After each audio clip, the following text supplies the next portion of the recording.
Assalamualaikum at isang mapagpalang araw sa ating lahat. Ako nga po pala si Judy May Antadeo Paras, ang unang tagapag-ulat mula sa ika-6 na pangkat. Ngayong araw ay tatalakayin natin ang paksang pumapatungkol sa sining at kultura ng Aklan. Ano nga ba ang ati-atihan? Ang ati-atihan ay isang masaya at makulay na pagdiriwang sa Aklan. Taon-taon itong ginaganap tuwing Enero sa mga bayan ng Kalibo, Ibahay, Batan, Makato at Altavas. Pinakamasigla ang selebrasyon sa Kalibo na ginagawa tuwing ikalawang linggo matapos ang piyesta ng 3 hari. 2 linggo bago pa ang piyesta, nagsisimula ng maglibot sa kalsada ang mga kalahok habang tumutugtog gamit ang mga lata, kaldero, bote, tambol at iba pang simpleng instrumento. Masaya silang sumasayaw at sumisigaw ng Viva kay Senior Santo Niño, Halabira Puwersa Pasma. Ang salitang ate-ate ay nangangahulugang gumaya sa mga ate, ang maiitim na unang tao sa panay. Kaya naman ang mga kalahok ay nagpipintura ng itim sa mukha at katawan. Lahat ng tao, bata man o matanda, mayaman man o mahirap ay malayang nakikisaya sa kalsada. Sa tuwing nakakasalubong ang grupo, sabay-sabay silang nagbabatian ng Viva kay Senior Santo Niño at sumasagot ng Viva. Nagiging kumpleto ang pagdiriwang kapag nakapunta na ang mga tao sa simbahan upang humalik at humaplos sa imahe ng Santo Niño sa altar. Pinakamahalagang bahagi ay ang prosesyon. Isinasagawa ang prosesyon tuwing huling araw ng pagdiriwang, hapon ng ika-5 araw. Nagdadala ang mga tao ng mga sulo mula simbahan at nililibot ang bayan. Pagbalik nila sa simbahan, humahalik sila sa Santo Niño bago umuuwi. Pagod man ngunit masaya. Paano nga ba nagsimula ang ati-atihan? May iba't ibang bersyon tungkol sa pinagmula nito. Ang unang bersyon ay ang pagkakasundo ng mga ate. Ayon sa The Aklan Report ni Roman de la Cruz noong 1963, bago pa man dumating ang mga Kastila, may iba't ibang tribo na ng ate sa Aklan.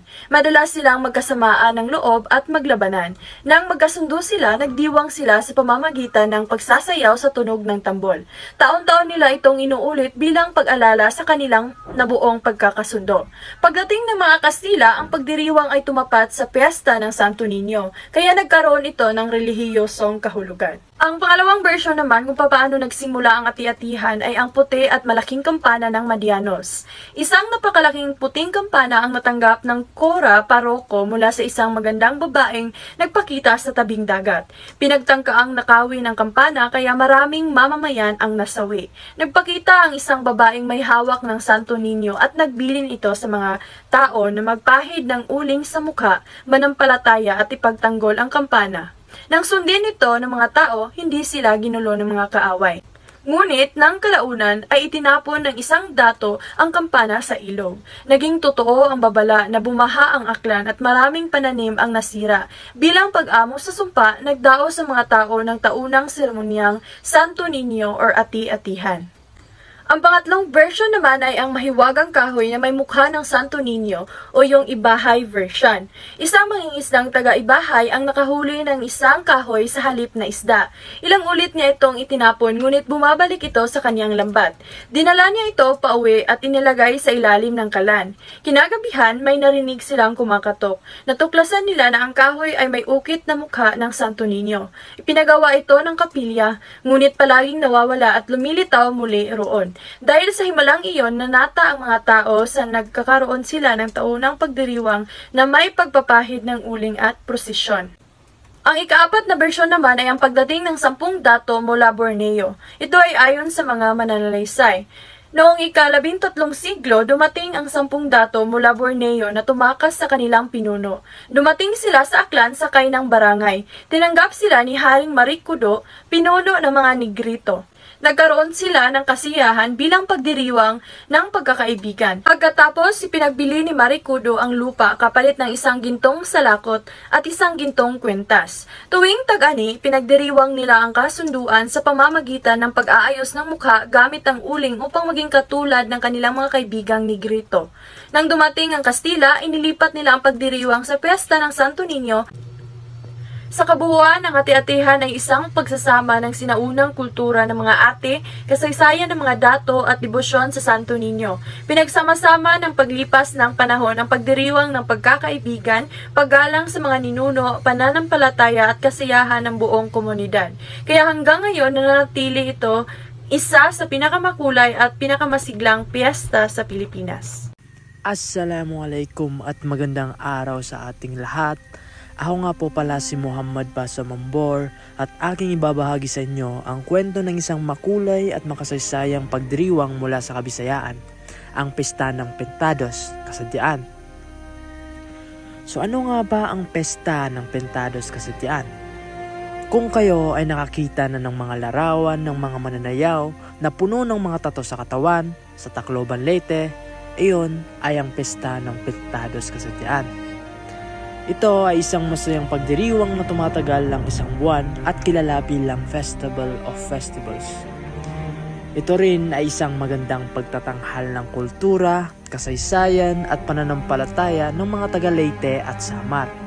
At ang pinakagiliw-giliw na bahagi ay ang pagdiriwang na ito ay nagmula sa pagsamba sa isang maliit na imahe, ang Santo Niño.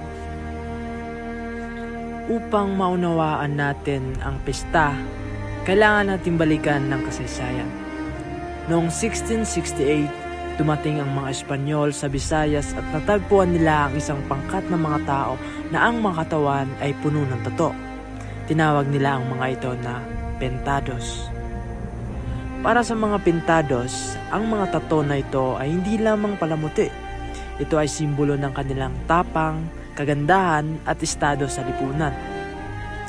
Ang isang mandirigmang puno ng tato ay isang matapang na mandirigma na matagumpay sa maraming labanan. Kaya ang proseso ng pagtatato noon ay masakit at mapanganib. Kaya ang sino mang makalagpas dito ay itinuturing na tunay na malakas. Ngayon, saan nga ba nagsimula ang pagdiriwang? Noong 1888, dinala ng mga misyonaryong Espanyol ang imahe ng Batang Hesus na kilala bilang El Capitan o ang Santo Niño. Ang imaheng ito ay agad na nakakuha ng debosyon mula sa mga katutubo ng Leyte.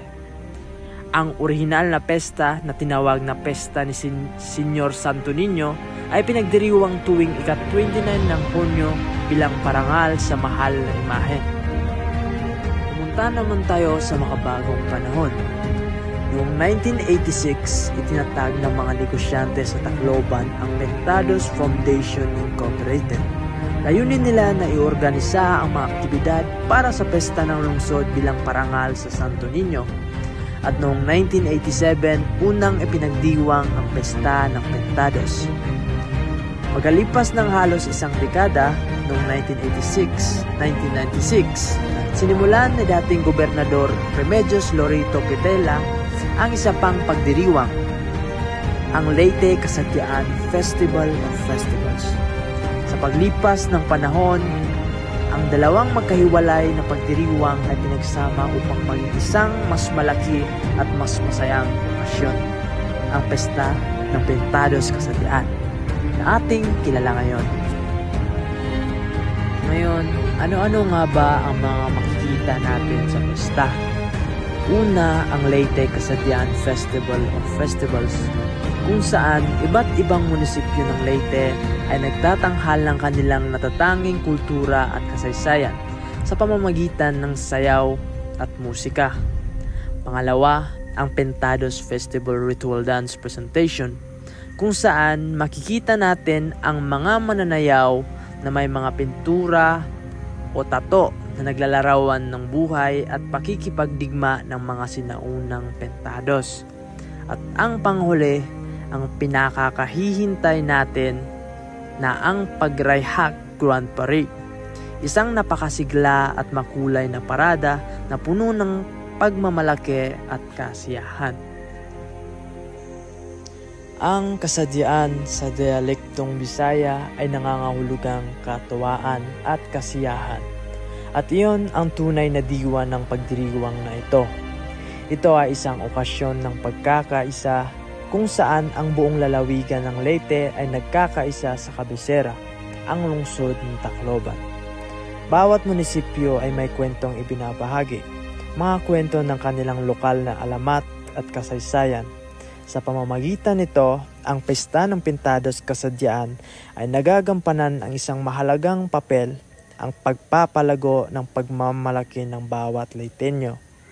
sa kanilang mayaman at makulay na kultura. At yun lang po, maraming salamat sa inyong pakikinig. Assalamualaikum at magandang araw. Ako nga pala si Norhanisa Haji Jalil Tanggu, ang inyong tagaulat.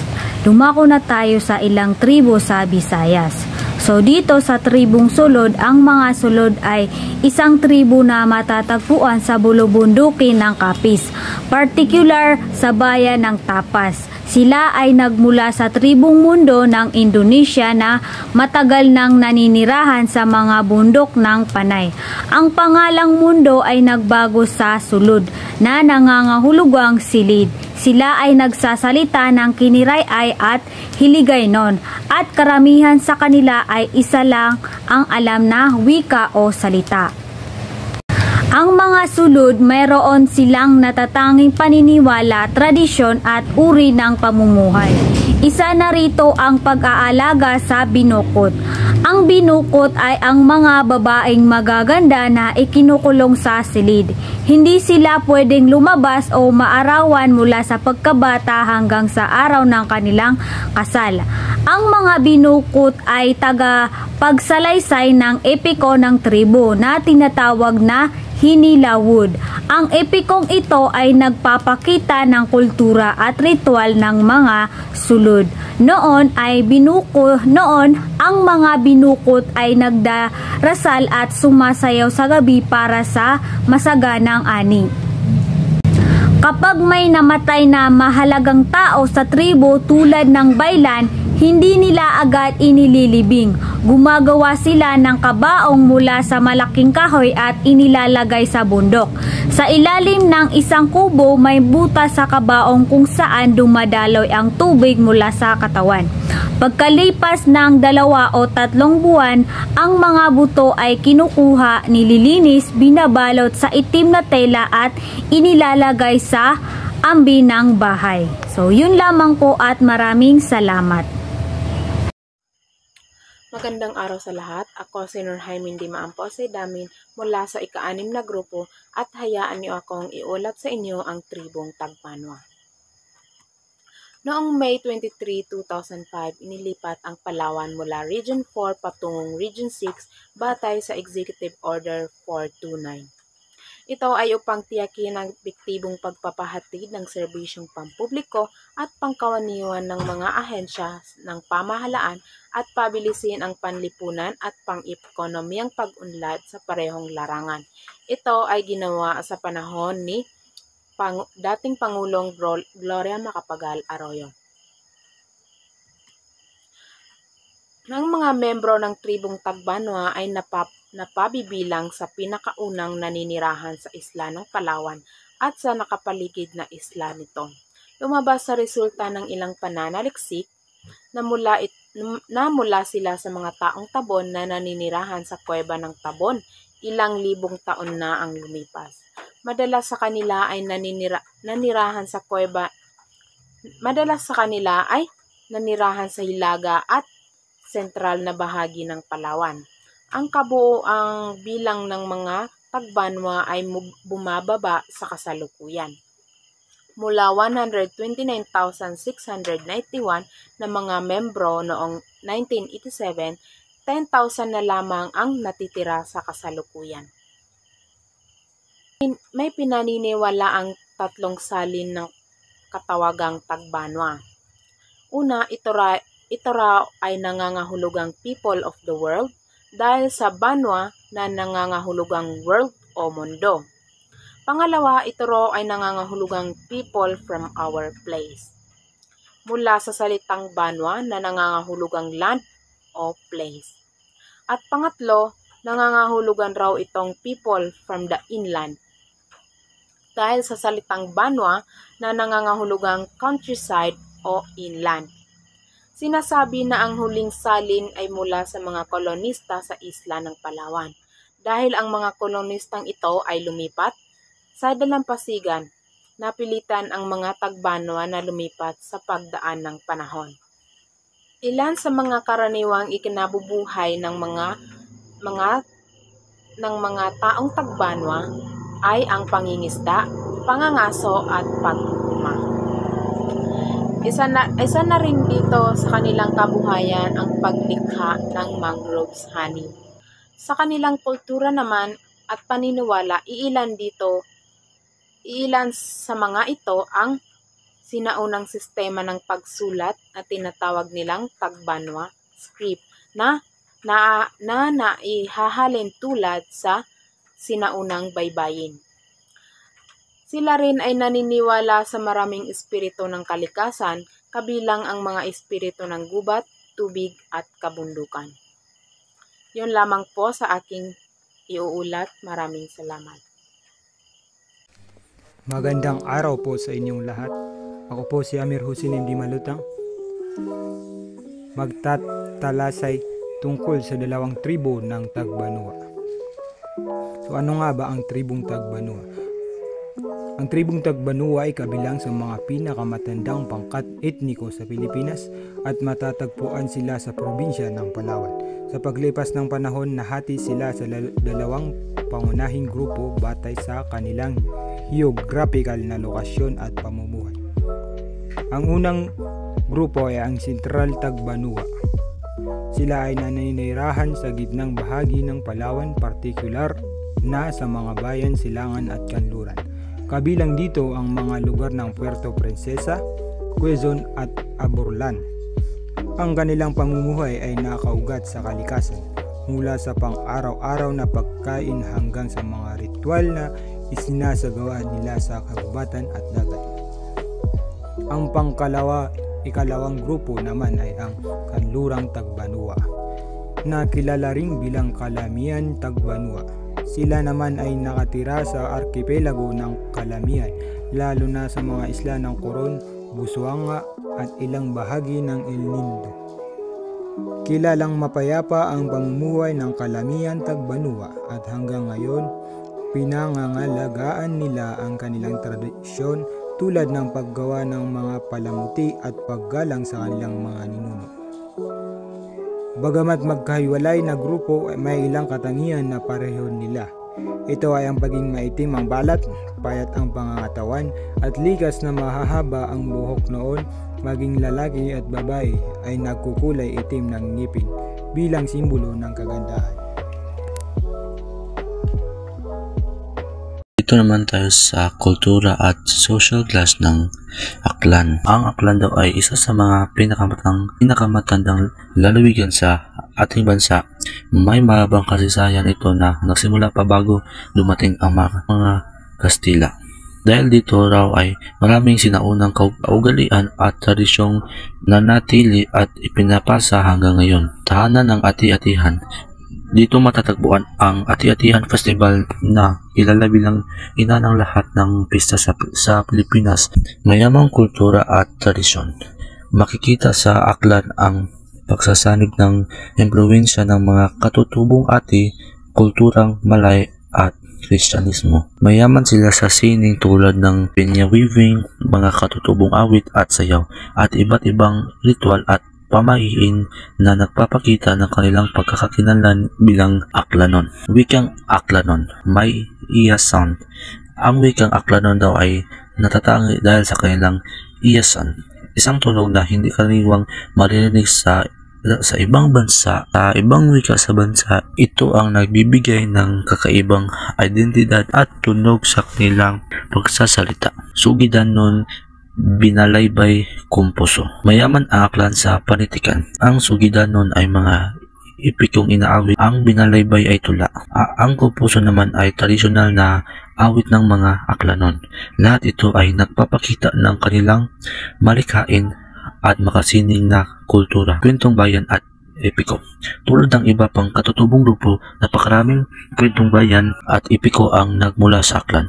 Nagkukuwento ito tungkol sa pinagmula ng lugar, kabayanihan at mga sinaunang paniniwala ng mga Aklanon. Tulad ng ibang lumang komunidad, malakas din sa Aklan ang paniniwala sa pamaihin.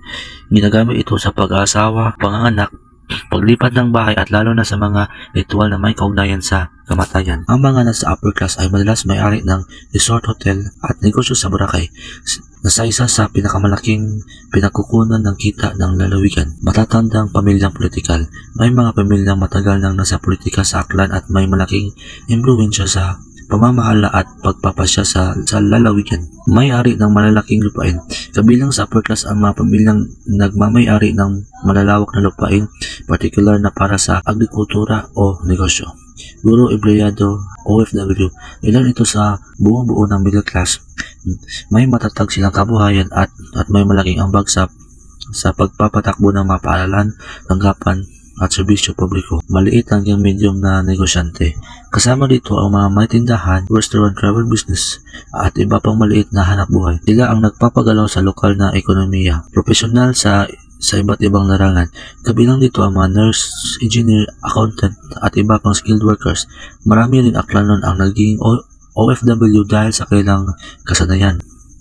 Magsasaka, mangingisda, at construction at formal workers pinakaapektado sa pagbabago ng ekonomiya. Ang lower class ang unang tinatamaan kapag bumababa ang turista, tumataas ang bilihin o may kalamidad. Dahil dito, kailangan nila ng mas maraming suporta at oportunidad. Malaga ang pantay na pagunlad. Upang umunlad ang Aklan, kailangan na lahat ng grupo mula upper class hanggang katutubo ay makinabang at hindi mapag-iwanan.